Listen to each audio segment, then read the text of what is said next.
In the last video, we began to uncover the mystery of the shadow, that forgotten part of ourselves that, according to Carl Jung, holds the key to deep self-awareness. We explored how it begins in childhood, shaped by everything we repress, in order to be accepted. But what happens when you try to bury something that's still alive? It doesn't disappear. It finds a way to come out.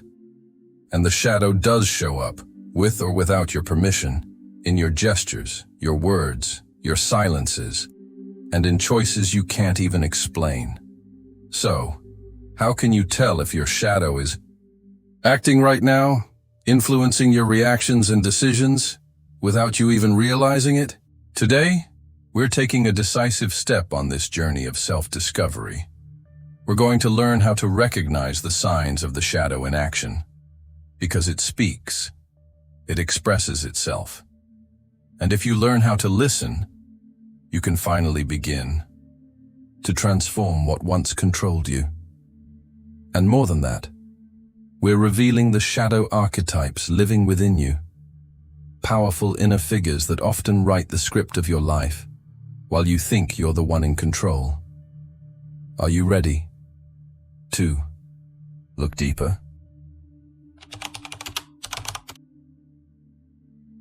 The shadow doesn't show up with a warning. It appears in everyday life, in the small details you tend to ignore. But if you watch closely, it's always there, disguised, active, asking to be recognized. How can you identify the shadow acting in your life? Watch out for these 7 signs of the shadow. Disproportionate emotional reactions. You know that outburst. That seems to come out of nowhere. That anger that consumes you over something seemingly small, or a deep, almost suffocating sadness, triggered by a simple word? These reactions aren't just overreactions, they are clues. The shadow uses these emotions to show you what's been repressed.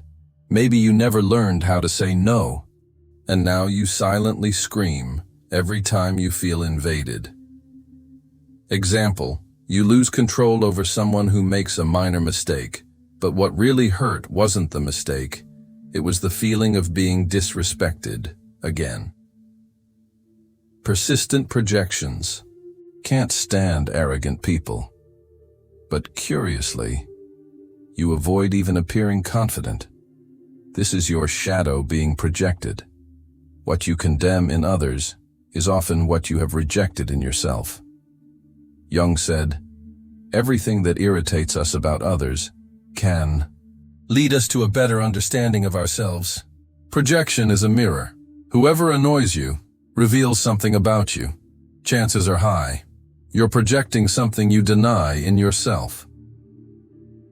Repetitive self-destructive patterns.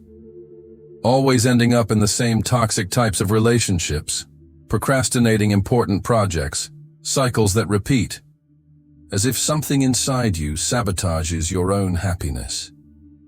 The shadow loves what's familiar, even if it hurts. And until you integrate it, it will keep pushing you back to the same places. Recurring disturbing. Dreams.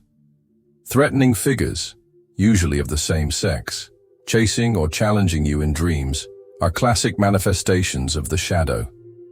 The unconscious speaks in images. The shadow uses dreams as a channel of expression.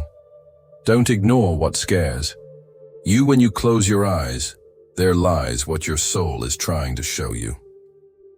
Behavioral lapses, acting completely opposite to your conscious values, as if it's not you. Does that phrase sound familiar? Sometimes you behave in ways that contradict what you truly believe. A kind person suddenly being cruel to someone they love, or a peaceful person exploding in anger in an instant. These lapses aren't accidents. They are moments when the shadow takes the wheel, revealing what you've tried to hide for so long. Unexplained fascination or repulsion. Have you ever felt inexplicably drawn to someone, or had a visceral dislike for someone you barely know?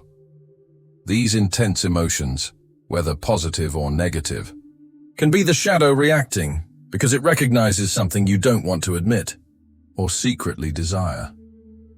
What you avoid or idolize without criticism says much more about you than about the other person. Feeling like you're living half a life. Sensing that something essential is missing, that a vital part of you is asleep or unreachable, as if something is always lacking, as if you're present, but incomplete. This vague feeling of emptiness can be the absence of parts of yourself that were exiled. The shadow doesn't want to destroy you. It wants to complete you.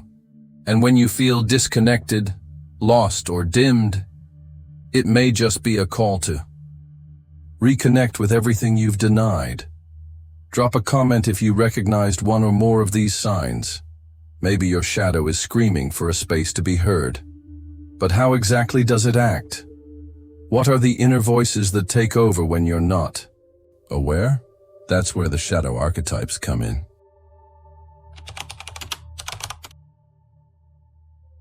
The shadow doesn't show up as a monster in the dark.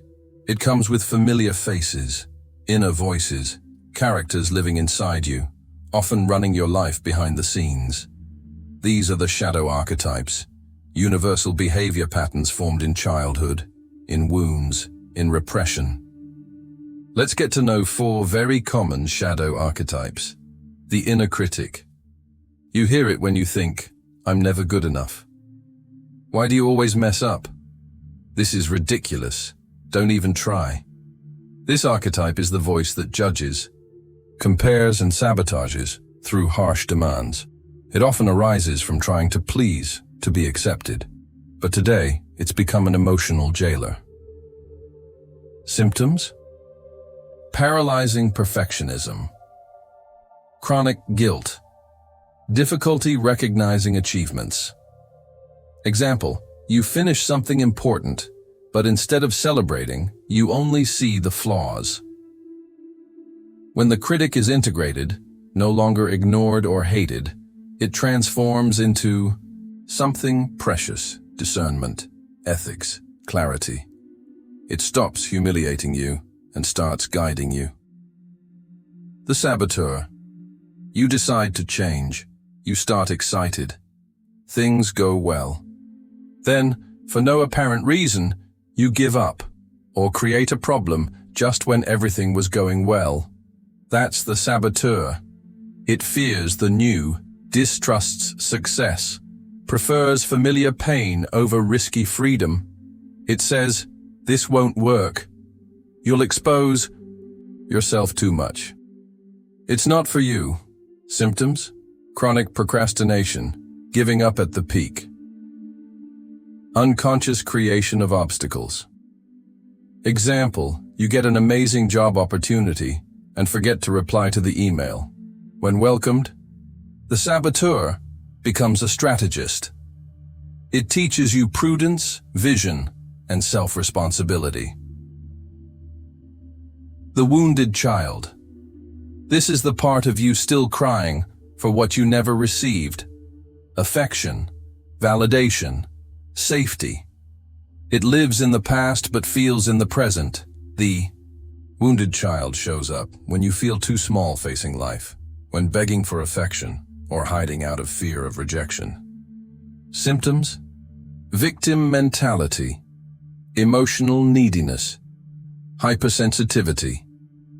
Example, a small criticism breaks you down. You feel worthless, just like in childhood. When looked at with compassion, this child is no longer a burden.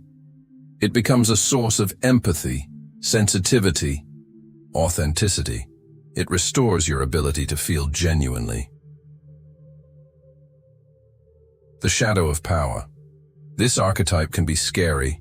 It represents your life force, your ambition, your sexuality, your ability to make an impact. But since many of us learned that being powerful means being arrogant, we repress this fire. The shadow of power then appears as envy, submission, or passive manipulation. Symptoms: you shrink yourself, or try to control everything without owning your strength. Example, you belittle those who shine, but deep down, you want to shine too. Integrating this archetype means reclaiming the right to be whole. It becomes leadership, charisma, presence, healthy boundaries. These archetypes aren't villains. They are parts of you, forgotten, wounded, masked. But if truly heard, they can become allies. Which of these archetypes do you identify with the most? Which one is most active in your life today? Recognizing the signs and archetypes is essential. But the big question is, what do you do with this awareness? How do you transform this repressed energy into strength for your life? Integrating the shadow isn't an easy task. It's an invitation to become whole, to embrace what you once denied. In the next video, we'll take the bravest step together, the 4 practical stages of shadow integration. I'll share techniques like the shadow journal and dialogue with the shadow, along with real examples of transformation. Subscribe to the channels, so you don't miss the next chapters of this deep journey. If recognizing these signs and archetypes brought you clarity, but also some discomfort, that's normal. It's your psyche telling you it's ready for the next step, for healing. Because only when we accept our shadow do we access our true power. And you? Which of these shadow signs shows up strongest in your daily life? And which archetype feels most active within you? Write down below. I really want to know. And if you want to revisit the beginning, the link to video 1 is in the description.